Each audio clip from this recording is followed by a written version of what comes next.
welcome to the Artfully Learning audio series. I'm your host, Adam Zucker. Playgrounds or play sculptures created by artists are an example of art's proliferation across the cultural landscape. The benefit of artists designing playgrounds or sculpture within playgrounds is that it enlivens and activates play spaces and makes them unique destinations. Playgrounds were developed as a way to encourage socialization and object and inquiry-based learning among young children.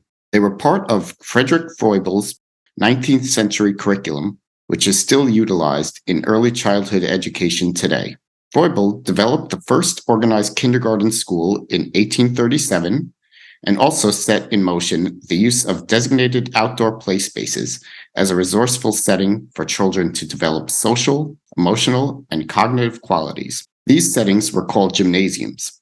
While the 1837 gymnasiums look different from our current conception of playgrounds, they were designed with aesthetics and educational values that are appropriate to how young children learn from and interact with their surrounding world. Froebel envisioned early childhood education as a tangible and hypothetical garden, where children's knowledge and creativity could be nourished through a variety of activities and materials. The literal German translation of kindergarten is children garden. So it is clear that Froebel thought of learning in terms of both nature and nurture. As urbanization blossomed during the late 19th and early 20th centuries, the desire for safe and productive outdoor spaces for children led to the playground movement. Throughout the 20th century, playgrounds were included in blueprints for better housing developments and city planning. The incorporation of play spaces with contributions from modern and contemporary artists, architects, and designers has been acknowledged as a humane approach to social conditions affecting all generations, especially children growing up in complex and critical periods. When I was in elementary school, one of my favorite playgrounds was collectively referred to as the tire playground. It was made from repurposed wood and tires, which were fashioned into the form of a dragon and stylized interpretations of more typical playground structures like tire swings, slides, and climbing apparatus. The playground marked a significant deviation from the generic playgrounds I had been accustomed to. Its design was refreshing and also spurred the imaginations of my friends and I. We envisioned ourselves as fantastical and historical figures, exploring a whimsical land populated by playful dragons. Little did I know this type of found or recycled object play structure had a profound and poignant history behind it, which began in response to the tragic, destructive aftermath World War II had on both people's psyche and physical property. The concept behind recycling or repurposing old or neglected materials for playgrounds was popularized in the early 1940s by a British reformer named Marjorie Allen. After Germany's World War II bombing campaign, known as the Blitz, many people and places throughout the United Kingdom were left devastated. Allen responded with a plan inspired by Danish landscape architect Carl Theodor Sorensen's concept of the junk playground. In order to provide much-needed space for children to experience childhood after such dehumanizing events, and in an effort to clean up cities impacted by wartime devastation, Allen oversaw the transformation of ruins and material left over from the Blitz into playgrounds. Another name for junk playgrounds is an adventure playground. Like the tire playground in my youth, these play spaces often have a thematic aesthetic and are designed in a more open-ended manner than traditional playgrounds. This inspires children to interact with playground objects by designing their own fantastical games. In the 1950s, when modern art's reach was captivating cities and towns across the United States, artists began to explore ways of introducing art as an extension into everyday life. One such modern artist named Jim Miller-Melberg was concerned with incorporating the sleek, abstract forms of modern sculpture in an environment that would be accessible and utilitarian for children to interact with. You have most likely seen and possibly played with one of Miller-Melberg's sculptures. Throughout the mid-20th century, he created both abstract and representational forms that were distributed to playgrounds across the United States. His iconic figurative play sculptures include the turtle and porpoise, while notable abstract pieces consist of his moon house, play walls, tree form, and saddle slide. I specifically remember the turtles and saddle slides. Miller-Melberg's driving vision for his playful works of art was to provide children with an age-appropriate introduction to modern art and design. while also supporting how they learn through a combination of nature, aka innate behaviors, and nurture, aka developed knowledge. When installed in a playground, Miller-Melberg's artworks depict a concrete jungle gym that alludes to the natural environment and ways in which we learn by drawing connections to our surroundings. The impetus behind his work is in line with the Freudian model of outdoor play as a process that builds social and cognitive skills, while in interaction with organic and geometric forms supports inquiries and understandings about our presence in the world. Although much of Miller-Melberg's playground sculptures have been removed and destroyed, one artist in particular has made it a mission to document, salvage, and even reuse them in the creation of new artworks. That artist is Scott Hocking.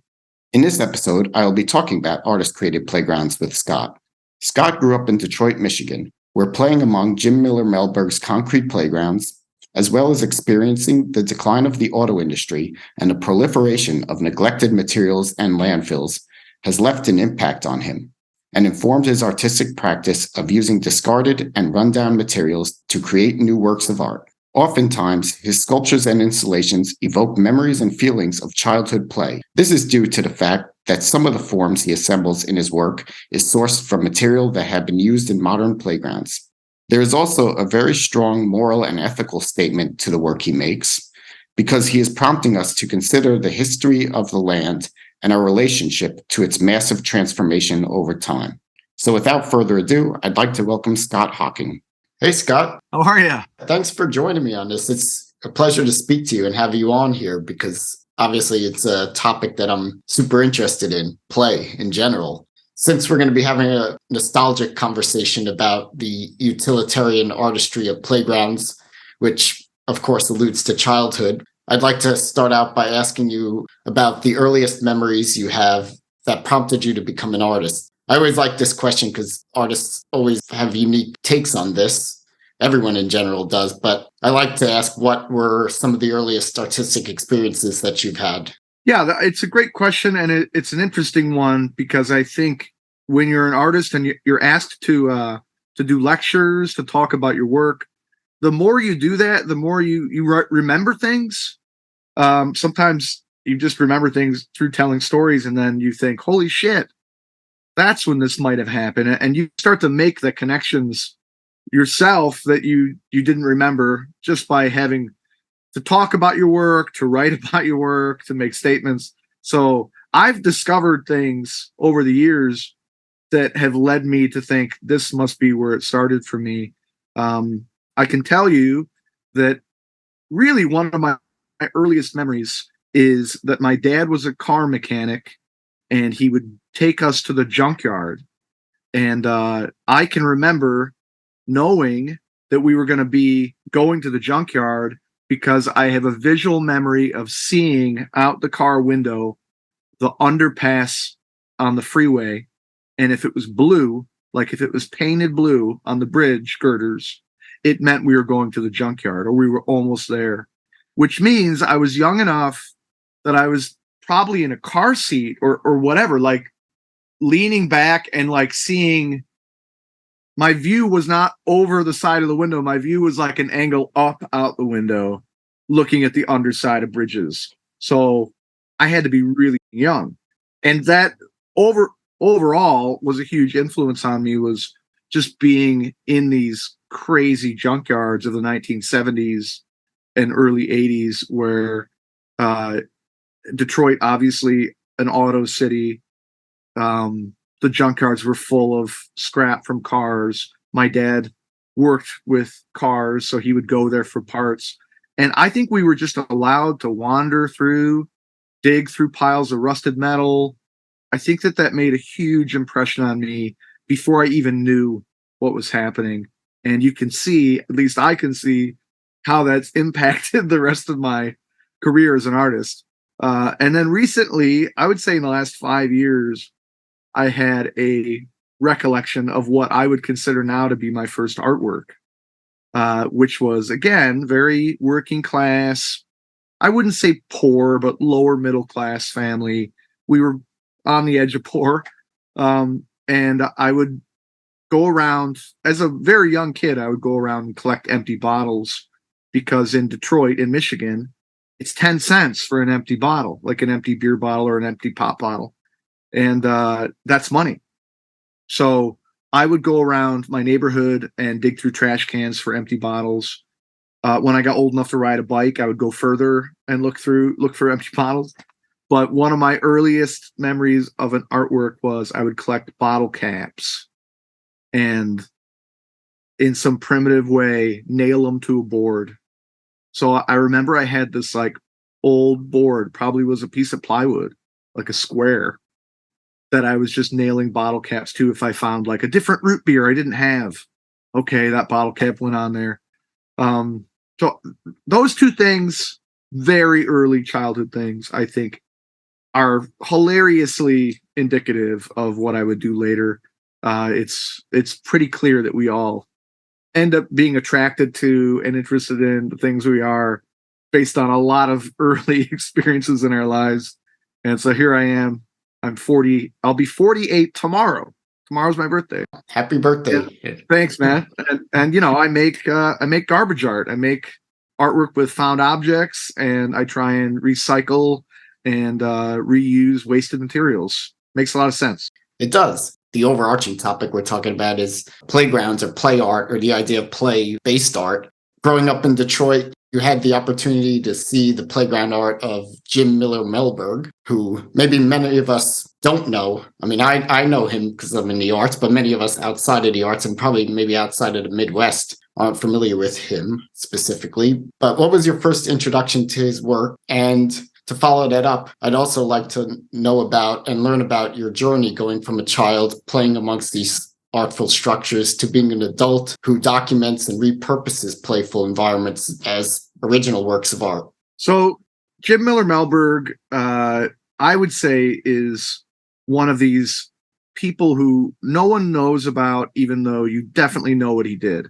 His cast concrete playground sculptures were absolutely omnipresent in the Midwest, but especially metropolitan Detroit.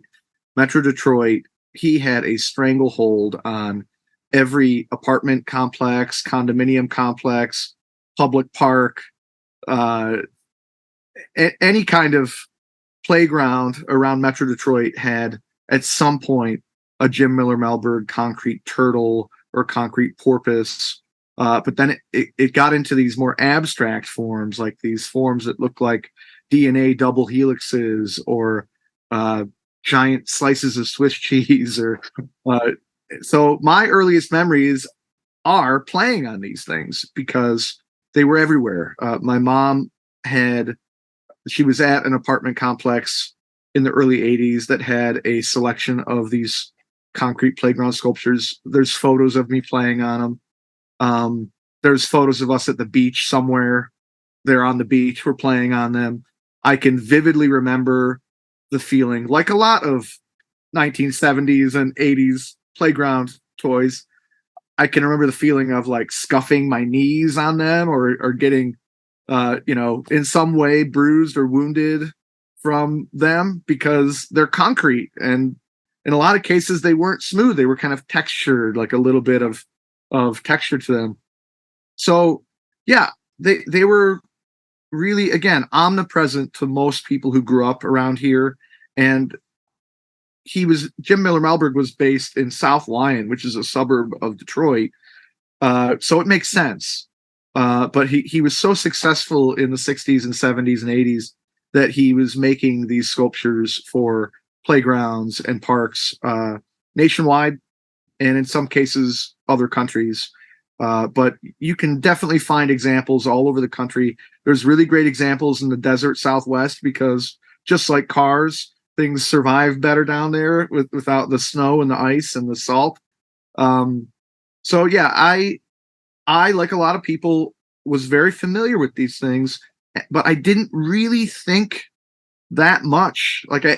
They were just kind of landmarks in the landscape of my mind without thinking too much of them until they started vanishing. And a big theme in my artwork is that I'm constantly observing my environment.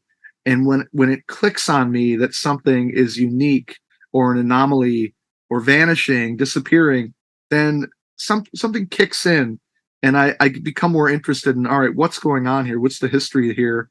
And why are these things all vanishing?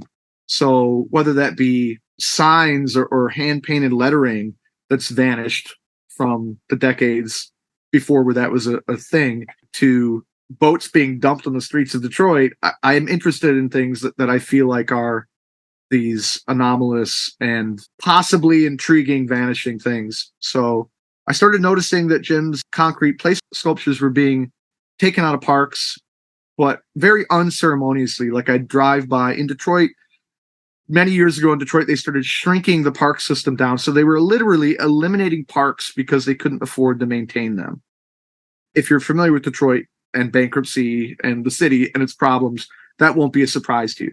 So, and schools as well. Schools were consolidated and schools were eliminated. So the places where these things were starting to get eliminated. And I would be driving down the street and seeing a bobcat crushing one of these concrete things and putting it in a dumpster. And that happened a few times before the gears started turning in my head. And then I started to really pay attention. And I found where a porpoise had been excavated from a park and was just sitting with its concrete footings, just sitting. That had to be around 2012, maybe, where I thought, I want to get that thing. Like, it's already been taken out of the ground. I've seen them be put in dumpsters. I think they're seen as cumbersome, outdated, potentially dangerous. I learned later that they had often been painted with lead paint to preserve them outside. So there were all these reasons, logistically and liability-wise, for city parks departments to say, we need to get rid of these things so someone doesn't get injured and sue us, and put in plastic, more PC and child-friendly playground structures that are mass-produced nowadays with some kind of a cork ground, so if a child falls, they'll never get injured. That it was clear that was the transition happening. But what I didn't know is that all of these things I'd seen all over Metro Detroit my entire life were made by one dude. That it just never dawned on me that a person designed these, one person designed these and had sold all these. I think in my mind I had thought these are mass-produced, pre-cast, there's some company out there with some name like, Playground Company, I don't know. And they've been casting these and sending them out.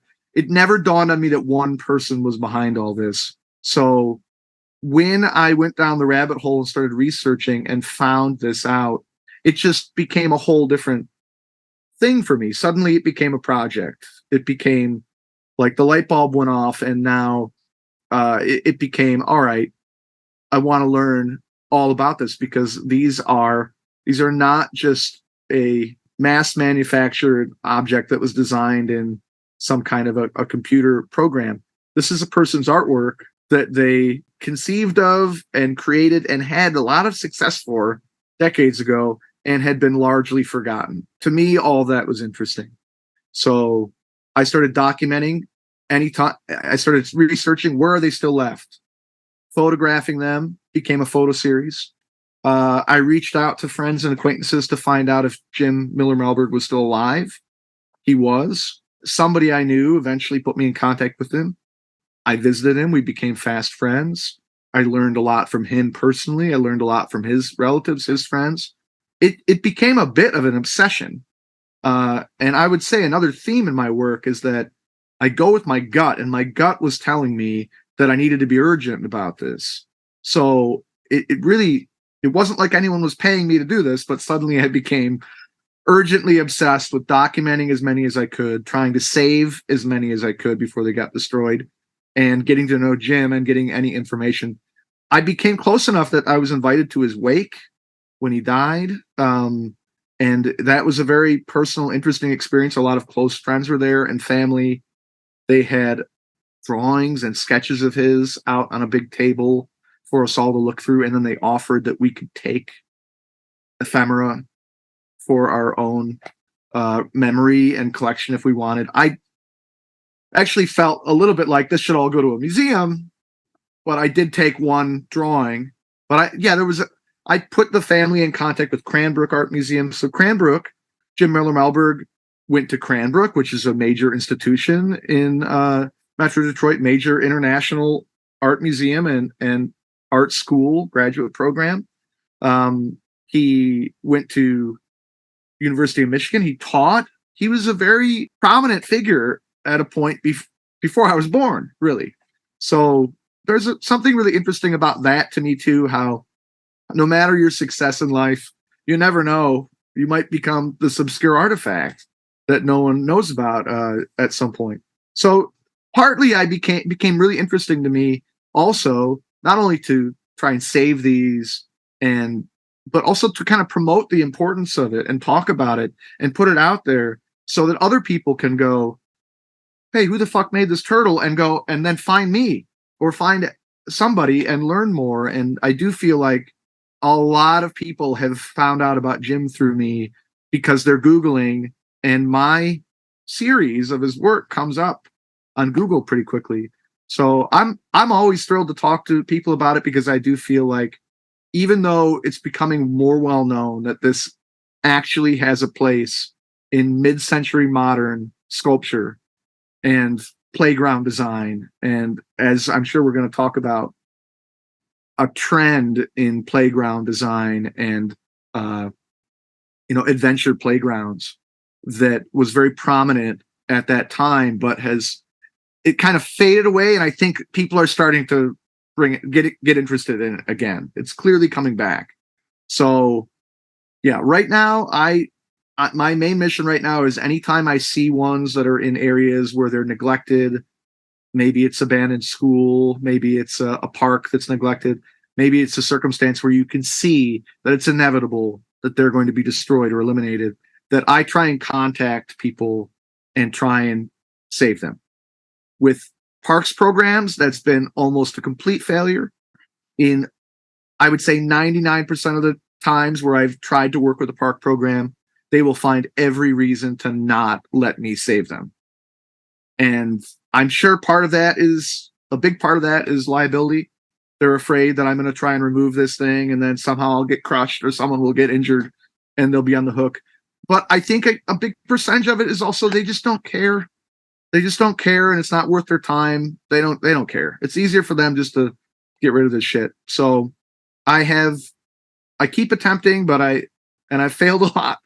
But I have saved around like somewhere between 15 and 20 objects of Jim's in various stages. Some of them are in great shape, and a couple of them are in pretty rough shape, but I took them anyway. It's an ongoing project, and anytime I meet somebody like yourself who's got an interest, it fires me up again. And I start thinking like, all right, how much time do I have in the day? Maybe I should look into this one over here.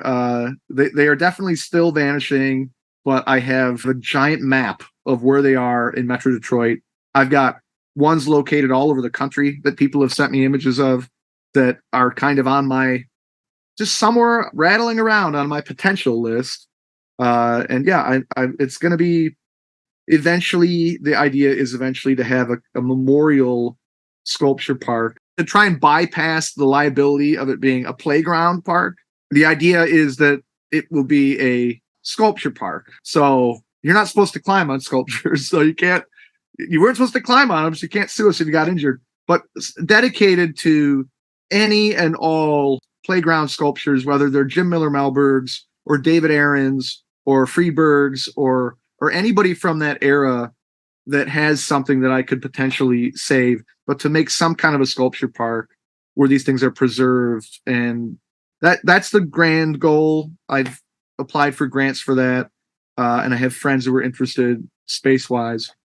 So in the meantime, I'm just trying to save them, photograph them, document them, talk about them, and see what happens. Incredible.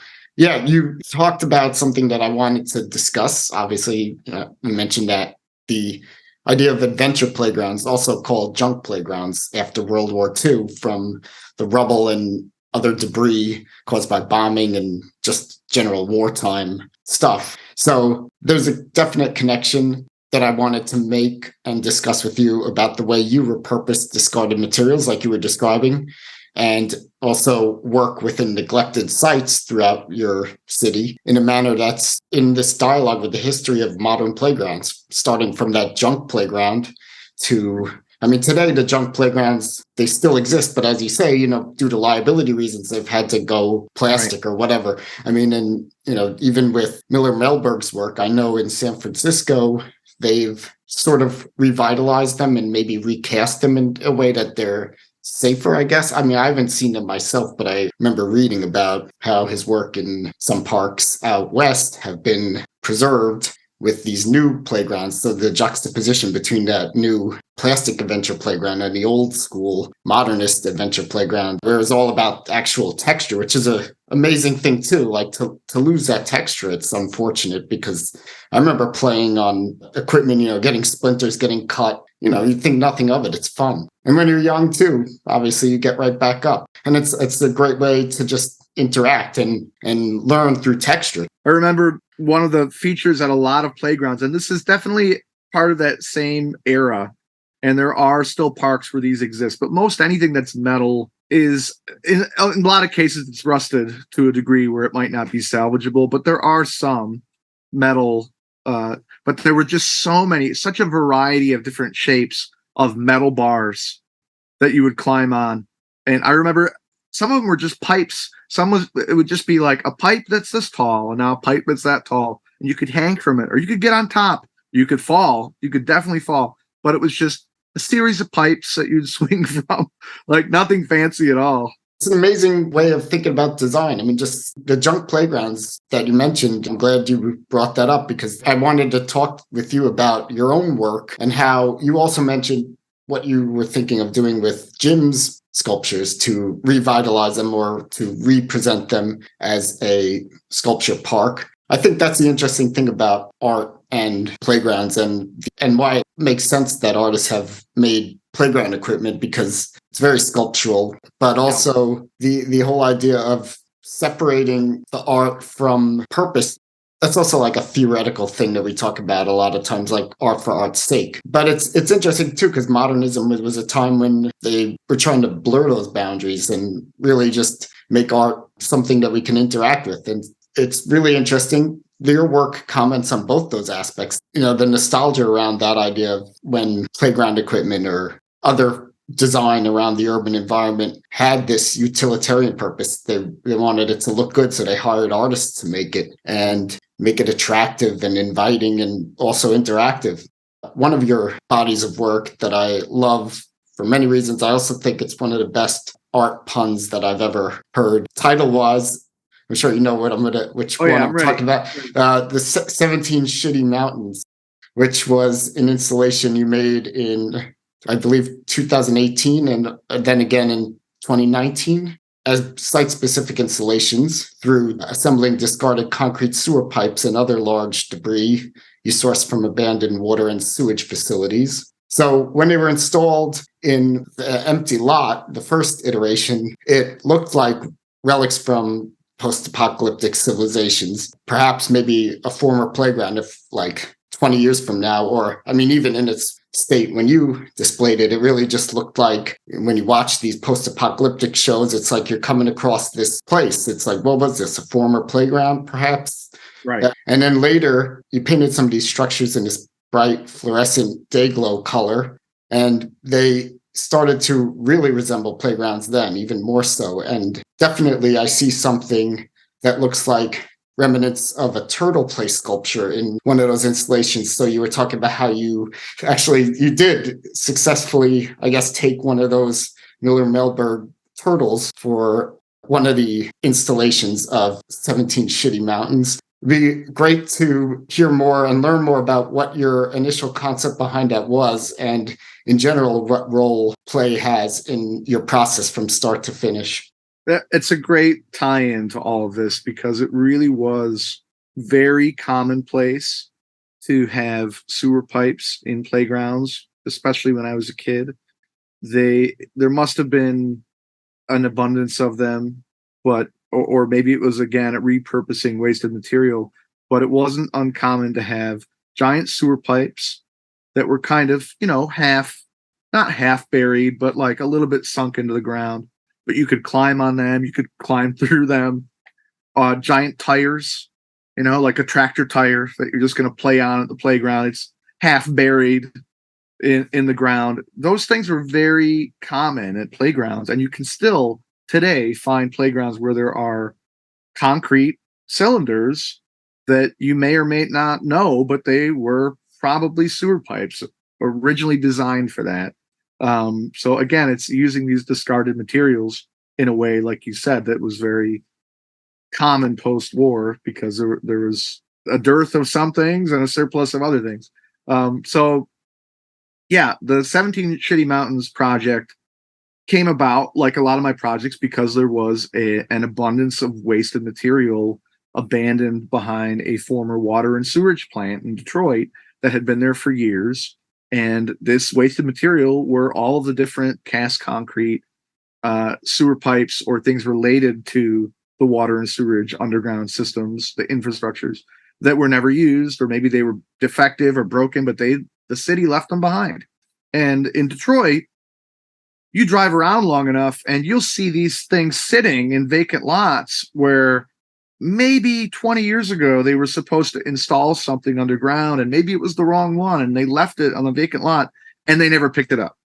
And it's still sitting there with trees growing through it. So it was just a material that existed, wasted material, and I saw it as potential to do something with. So like you said, the first iteration was a bit of a play on like a Stonehenge, a mysterious henge like site. You said something very important to me, which is I want to make things that when people stumble upon them, when they discover them, when they just see them, that their first thought is, what the fuck is that? If they don't know what it is, and it makes them stop in their tracks to think about what it might be and then come up with, try and figure out what it might be, to me, that's success. Like, I'm happy with that. The title is a pun because there's a very famous artist named Ugo Rondinone, and he makes these stacked stone sculptures that are painted with big glow paints. He's made them all over the world, but he has a kind of a famous one outside of Las Vegas where he made 7 towers of stones, huge boulders. They might each of the 7 towers probably consists of 4 to 6 different boulders, and they're probably 20, 30 feet tall each. And they're very stark, contrasting with this desert environment, this day glow monoliths sticking up, megaliths. But it also irritates me because here you've got this extremely famous white European artist coming to probably some ancestral land of a Native American tribe outside of Las Vegas, where all the rocks are already really amazing and beautiful, the mountains, the landscape, and he's taken boulders and painted them day glow, and it really stands out. But it's a very big tourist attraction. You can hit it from the freeway, you can photograph it from the freeway. It's very selfie friendly. It's all the things that I think make me and probably other people cringe a little bit about artwork. Like, crap, like he came in, he did this thing, he left, and it's really a little bit too lowest common denominator for me. So I decided to do my own riff on that. And my riff is that I'm using shit pipes instead of big boulders.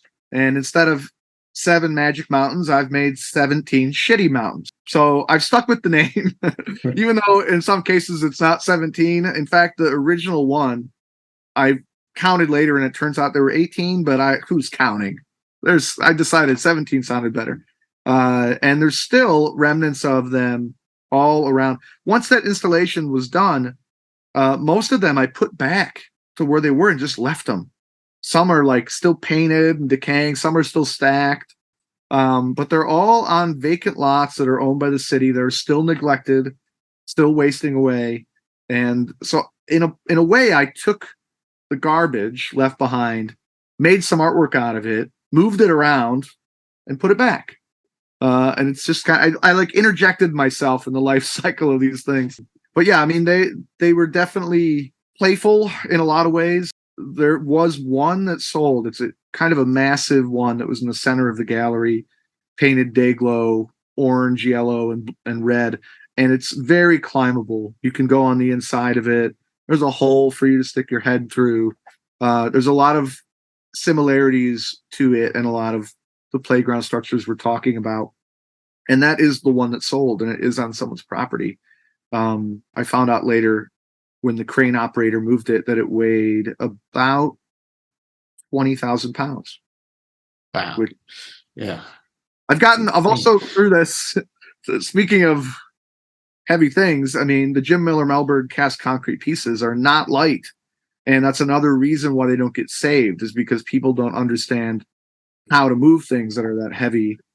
I would say lucky, or maybe I'm suited to this role I put myself in because I'm very good at moving heavy things. I've done it for a long time, and I researched enough that I know the weight of every single structure. I know how it comes apart.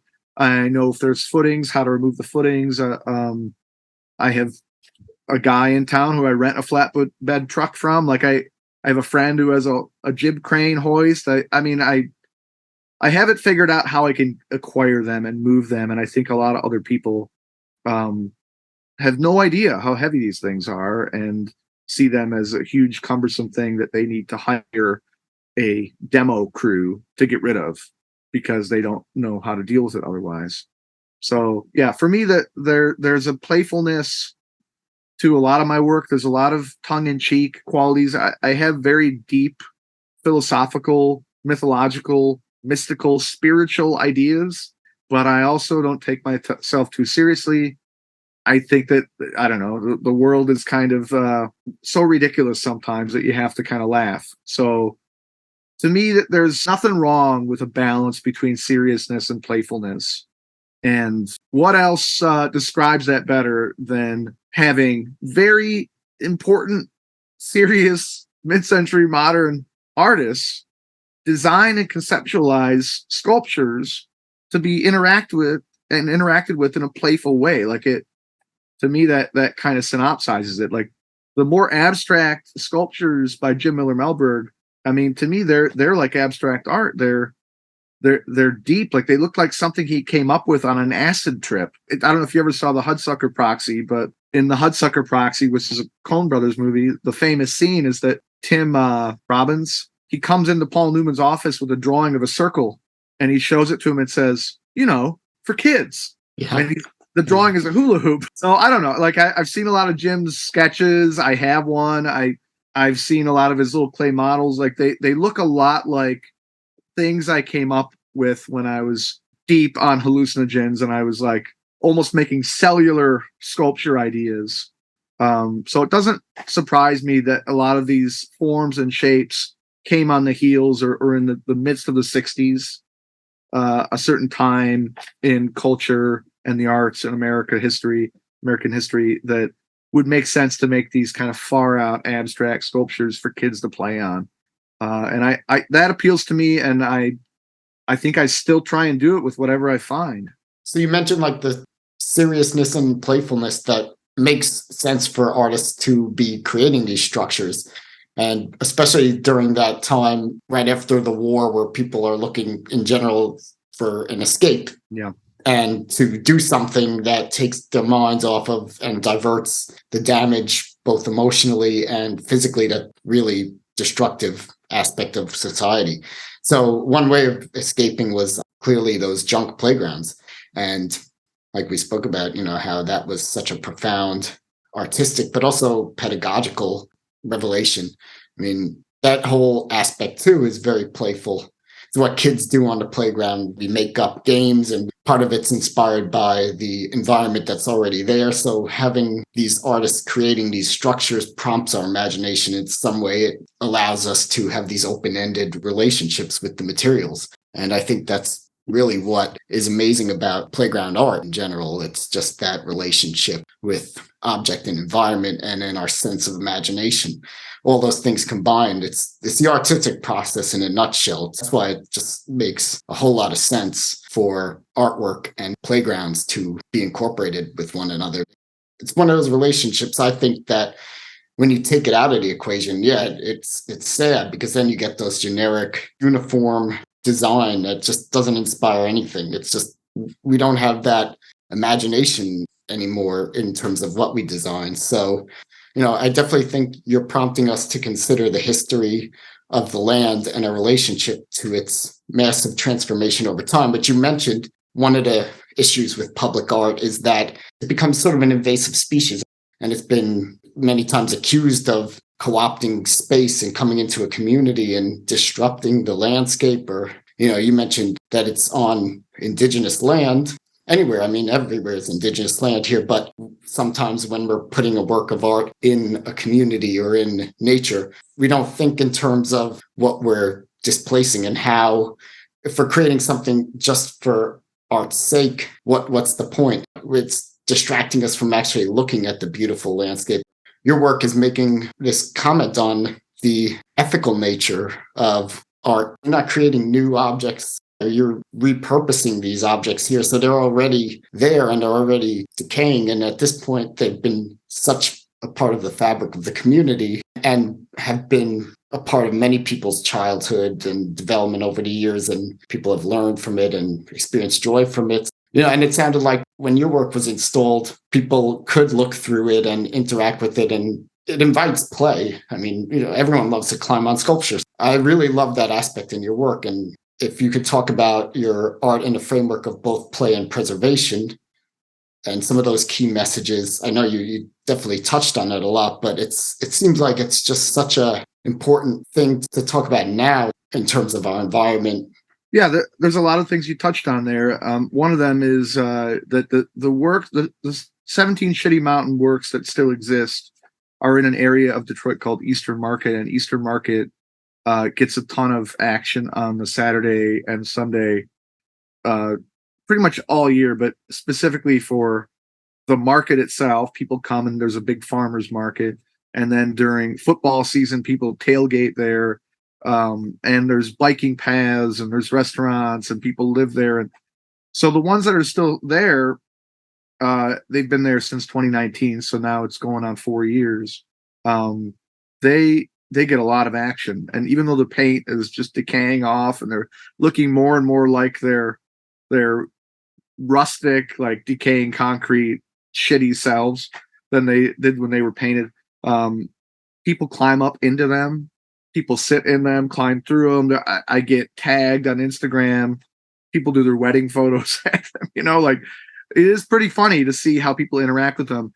I get a little special excitement out of the fact that they were shit tubes, and people are like putting their babies in them. I don't know. But yeah, I'm a little worried they've been up there so long that one day they're going to collapse on someone. But the people who run that neighborhood have insisted they're okay with them. They haven't told me to take them down. They haven't asked me to take them down. Fingers crossed, knock on wood. So that was something you made me think of, just that like people are definitely interacting with those and have been for years in a way that they never would have when they were sitting behind that abandoned water and sewerage plant, which is literally a stone's throw away. Like, you can see the building they came from where they're located now. But just that subtle change can make people think of things different. And I think that's one of the beauties of art, that, a different context can suddenly change an object and make people think about it different. And I try and do that a lot. One of the other things you said that resonates with me is just history to me is so important. I'm an artist, but like I'm an amateur archaeologist. I'm an amateur anthropologist. I'm fascinated by history and by human behavior and what humans have done repeatedly through time and our patterns. So for me, everything I do, I think about on a much longer timeline than what happened in the last 50 years or 100 years. I'm thinking thousands of years. I want to know what happened here in human history, pre-human history, And furthermore, what will happen here? So one of the things that a reoccurring theme for me is artifacts, like the ideas of artifacts, the ideas of ruins, monuments, ruins versus monuments, or vice versa. The ideas of relics, the ideas of how we perceive people from the past, how we interpret ancient people and things, and how will we be interpreted by our artifacts, by what we leave behind, and kind of questioning all of that. Questioning, do we even know what the fuck anything is? Like when we try and explain ancient artifacts, there's only so much we really can know for sure. In most Aboriginal and indigenous cultures, history is verbal, it's language based. It wasn't written down. And then even written history, how much can you trust everything you read? You know, how many times does something get changed through time, through mistakes, through errors, through miscommunications, through translations, through some king somewhere said, no, this is what happened because I say that's what happened. Who fucking knows? So to me, there's a really interesting, fascinating thing about talking about and thinking about how we perceive things that happened in the past and how we'll be perceived. So a lot of that translates in my work. A lot of that affects what I do. Using wasted material to me and trying to think about how that can be perceived differently. I'm curious about people's perceptions of it. I'm curious how it connects to what their concepts of time and decay and life and death are, how that translates through wasted material. Being from Detroit, you learn from a very early age that people have very negative thoughts about abandoned buildings, for example, because people see it as kind of like the decay of the American grand old days when everything was produced here, when all the cities were just boom towns. So there are people still alive who can remember that. And there were definitely people alive when I was younger, grandparents, great grandparents, who saw Detroit at a different time, who saw cities and America at a different time. And they're sad and nostalgic for what it was. Whereas I believe that this is all part of the natural cycle because humans do this shit over and over again. Humans do the same dumb things and make the same mistakes over and over again through history. We often leave a trail of destruction, at least in the last 300 years we have, but definitely last 1,000 years, you know, the Western culture moving through the planet. It shouldn't be surprising that you end up in circumstances where there's a lot of wasted material because we're really good at that. We've pretty much fucked up the whole planet by doing that. And especially when I started working as an artist, all of my angst towards all the dumb shit humans do on Earth, it kind of got at least filtered through or directed through, I don't want to use new material. I'm part of the problem. I want to use wasted material. I want to, at least in some small way, try and deal with the mess we make. So that, to me, as long as there is wasted material, I will be able to make sculpture. I have a feeling that won't be different anytime soon. And then, you know, how does that stuff get perceived in the future? How does a giant mountain of plastics that won't biodegrade for thousands of years, how does that get excavated 300 years from now and get interpreted by whatever humans are around, if they are around then? So those are the things that drive me, that make me think about how to make artwork and what to do with things. There was something else you said too that I wanted to touch on that connected to Jim's work. Maybe basically that even with his sculptures, there are materials. I'm not just trying to save them and keep them pristine. Like the turtle you mentioned, that I did get a headless turtle that I used in the 17 Shitty Mountains project. You know, I will take parts. I'll take 2 headless turtles and put them together and make a new sculpture. I want to get as many of these helix-looking things, they're actually called trees, and make a forest. Make a forest of trees. I'm interested in And even using those materials that I want to save and I want to preserve, but even using them as material to make new work that has to be further interpreted, and could be discovered and questioned and thought about. So even in this case, these things, to me, these are materials to be used, rather than put in a landfill. There was a giant factory in Detroit that it's currently being torn down. The Packard Automobile Company. Packards were kind of like seen as a bit of luxurious sedans before the war. And then after the war, nobody could afford a Packard. And pretty quickly, Packards went out of style, went out of business. And like a lot of old car factories in Detroit, it went through many incarnations before it became cost prohibitive, and new factories were built that were better further away, and the old factories went abandoned, and most of them torn down. Well, the Packard plant was like a quarter-mile long assembly line cast concrete structure, and slowly parcels have been torn down over the years. At one point, they tore a section down, and they had these giant cylindrical columns that kind of martini glassed out at the top. And when they were demolishing the building, those columns were so laden with rebar, with metal, that it wasn't even worth it for them to try and break those down. So they just had a pile of them. They had a pile of these, like, I don't know, 12 to 15 foot tall concrete columns with martini glass tops. Each one probably weighed many, many tons. And they just were stacking them up with heavy machinery. And I thought, okay, this is crazy. But I approached the guys, the demo crew, and I said, I'm an artist. I'm interested in getting these columns from you and making a sculpture out of them. And they actually said to me, we'd be open to that. If you want to take these things, we'd be open to that. However, this whole building has been designated asbestos because it was not worth our time to clean the asbestos out. Therefore, legally, we cannot give them to you. They all have to go to the landfill. That's what they do with these things. They put them in a landfill. And if you want to further investigate this, there's a huge problem with concrete in landfills on the planet.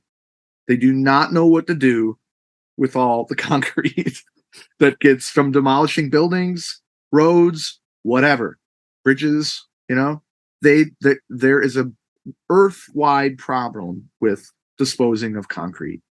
So in some tiny way, saving these concrete sculptures, whether it's a turtle or a sewer pipe, is, all right, at least it's not going into a landfill, because there isn't really a solution for this yet.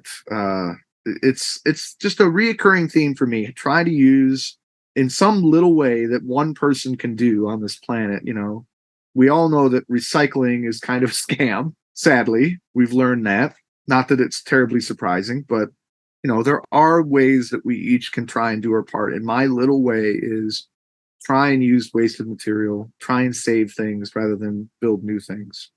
That's an amazing point that you made. I want to jump on that.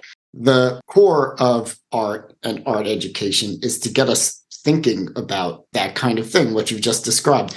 Materials are all around us. And what we do from the earliest ages when we're working with young kids, or just anyone really who's coming to art, for the first time especially, is to engage them in a materials-based exploration. So found object collages, or just rearranging shapes to create something new. It gets people thinking about how they can interact with what's already there in the environment in ways that later on becomes this habit of mind, or this criticality that they're thinking ethically about it and considering, this is already here in the land, this is in our environment, this is in the city, but it's now lying just in disrepair. It's in an alleyway. How can I clean this alleyway up and make it repurposed for whether it's just an aesthetic joy that it will bring for someone? There's always a purpose, though, even in that. When that happens in the city, because that becomes like a sculpture garden. People then can go there, hang out, socialize. That's a huge thing too. Learn from each other that way, have parties and potlucks and food banks, all that, then it becomes activism. So that simple step of just exploring the materials and creating something new out of it is revolutionary. And art and play are two of the oldest human impulses that we know from talking about archaeology and sociology. We have evidence of very early play and very early art. And not much has changed in terms of both those aspects. A lot of the materials, of course, we use have changed, and our, I guess, priorities clearly have changed. We don't really have that same interaction with nature that our ancestors did. But we could easily get back to it when we think about it in the way you're describing, with how instead of creating new and cheaper and more polluting materials, we go back with what we've already created and figure out ways to make it better or reuse it in other aspects of our lives to either provide shelter for people or respite or fun, or as a creative statement that then gets other people thinking, I want to do something like this too, and thinking about it in a functional way. How is this going to bring joy to someone else? How is this going to spur someone else to make connections with their past and present experiences? And that's what I really love about the work that you've done. You're creating this conversation with the lineage of play and pedagogy. These junk playgrounds, these adventure playgrounds, you're turning them into a juxtaposition between the traditional playground model and the sculpture park. So it's an intergenerational playground. And that's the best kind, because I think oftentimes someone gets left out of the equation. You're opening it up for everyone so kids can find something to do. The adults who are supervising them within the sculpture park also can be inspired by their interpretations and their understandings of the materials and the environment around them. And it will bring back memories of how they saw these structures, whether they were in playgrounds or factories. I do feel like there's a tradition there too, that I was in Mexico City, and there are still Osamu Noguchi designed playground structures near one of the museums there. And at some point he was doing that. He's very important architect, and he has a plaza designed here in Detroit that has features in it that feel a bit like those mid-century modern playground structure kind of climbing areas. Vito Acconci would make playground structures. There was one in Detroit. It was unceremoniously destroyed. I don't even have photos of it. It was just one of those things. Another thing that factored in for me into this feeling of, oh shit, this is a thing that's ending. But on the other hand, like a lot of things that we're seeing now, I think that there's a trend now heading towards the fact that you and I are even talking about it. There's a trend towards people realizing the importance of this and kind of bringing it back. Like you've already said, how long before these inflated plastic jungle gym playground sculptures and structures, how long before those are obsolete and trashed? I mean, I don't think that you can tell they're not going to last very long. Just from looking at them, you can tell, like, all right, this is going to be outdated in my lifetime, probably in the next 10 years. They're going to be tossed out and replaced. And that kind of like consumable, consume culture we live in is just so incredibly problematic. So, and then to go further back to something you've said repeatedly, this was clearly a way as a child to force you to build imagination and to learn from experiential knowledge, to hurt yourself and understand.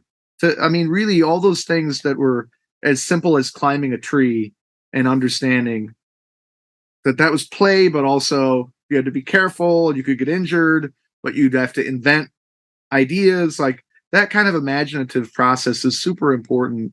And I don't think that it's been eliminated. I think kids find a way to do it.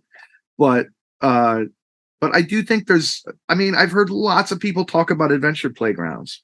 I've heard lots of people talk about it in a way that I did not hear 10 years ago.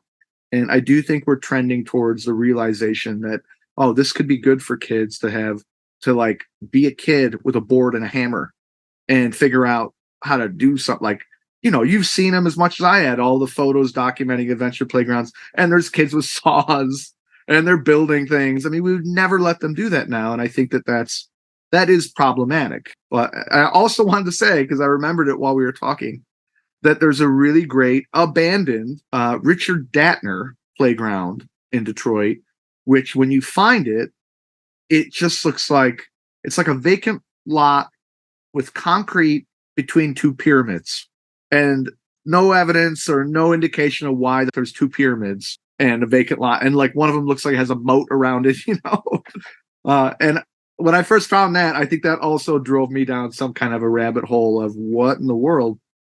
But it's from that same era, that same lineage. I think there is even a Richard Datner very similar park in New York somewhere, in New York City. I forget where, but I could find out for you. But yeah, to me, that abandoned, almost like post-apocalyptic Mayan, archaeological remnant with no explanation is a lot like how I think of my own artwork. I mean, I would make something like that for someone to discover. So there's a lot of tie-ins for me, and it makes a lot of sense to keep working like this. And I will end by saying that Jim Miller-Melberg, one of his biggest sculptures he made was called the Moon House. And the Moon House was a very far out, I can't describe it other than saying like, Jim must have smoked a joint and been like, oh man, this would be a playground on the moon. I don't know. But it's basically this cylindrical kind of shaped, like, cellular holes in it, tube that you could climb on and through, and it's got legs, and it weighs over 5,000 pounds. It weighs like almost 3 tons. If there's footings, it definitely weighs 3 tons. And there is one in a kind of like neglected state near Detroit. They're very rare now. And I'm trying to get it. Oh man, I'm trying to get it. I don't know where it's going to go. I have no fucking idea where I can put it, but they're so rare that I gotta save it. And I'm super excited about that. Just little things like that get me geeked. Like, holy crap, if I could get one of those, 10 years from now, it'll be the only one left. And people will say, what the fuck is that, Scott? And then I will have achieved success. And we'll be glad that you did, and glad that it's there for us to see and remember it, or to learn new things about. Speaking of which, say, what the fuck is that? You'll say that as well. Yeah, exactly. Great. But that's part of it too. That what the fuck is like the learning. When you say that, you follow it up with learning. Right. That invites learning. Right. You decide the next steps. Do I want to learn more, and how much more do I want to learn? Will I get obsessed like this, like Scott did? Yeah. And with play and art, maybe it just invites that, and that's why it's so inspiring to hear you talk about it and to see your work. So thank you for this conversation. This has been incredible. Thanks, man. Thanks for having me. I appreciate it.